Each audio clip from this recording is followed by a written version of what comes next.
Ассаламу алейкум достор. Гули Универсал каналына кош келиңиздер. Подписаться болуп, лайк басып, комментарий калтырыңыздар. Бүгүн сиздер менен үй шартында кесме жасайбыз. Анда эмесе бисмилля деп баштайбыз. 5 жумурткабызга 50 грамм же 100 грамм суу кошобуз, муздак суу.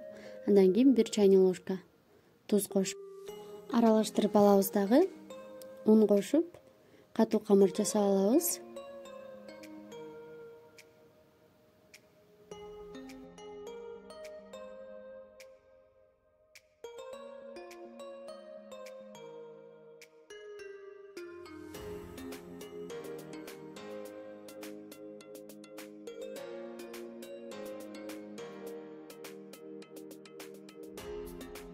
Мына камыр жууруп алдык.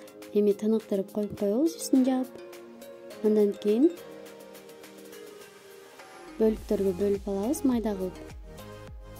Суала кылып үстүн жаап 10 мүнөткө да тыныктырабыз.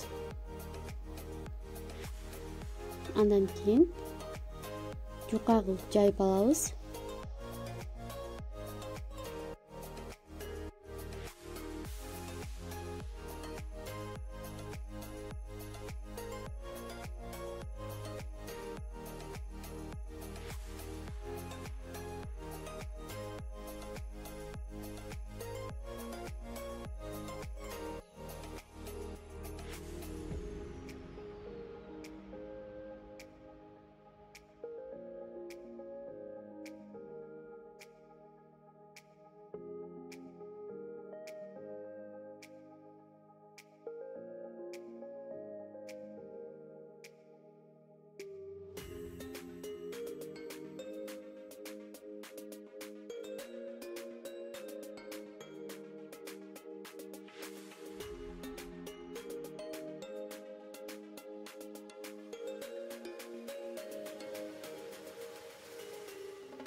Жайып бардыгын даярдап алдык.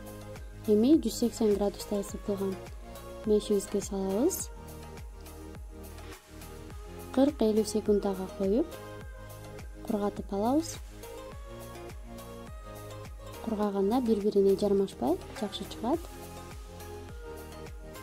Кескенге дагы ыңгайлуу болот. Ошондуктан мына 1 минутага жеткизбей бат эле сыртын кургатып эле чыгарабыз.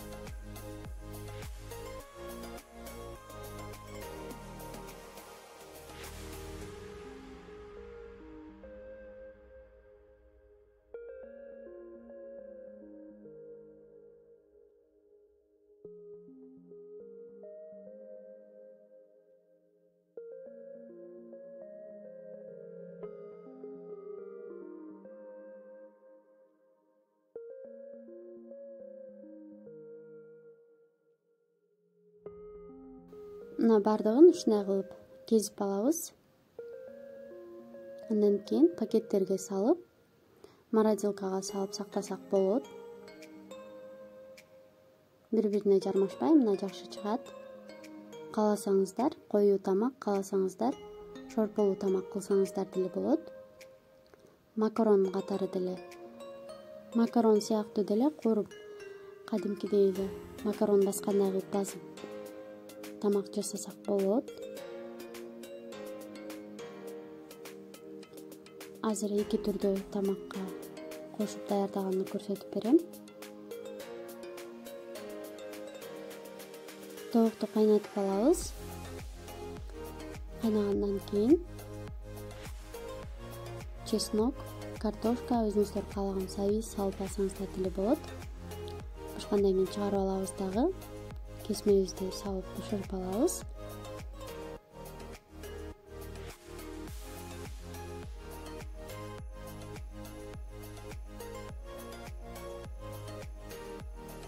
Үйдө өз колубуз менен жасалган мына ушундай макарондорубуз даамдуу болот. Сиздер дагы жасап көрүңүздөрдү сунуштайм.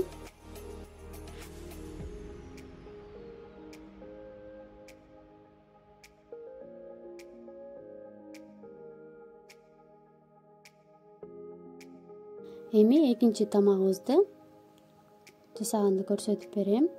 Сковородкабызга майды куюп, кесмебизди кууруп алабыз. бир аз аралаштырып мына ушундай кылып кооруп алгандан кийин өзүнчө чыгарып алабыз дагы. Андан кийин эт, пияз, чеснокту кооруйбуз. Андан кийин бир аз сайбиз кошуп кооруйбуз.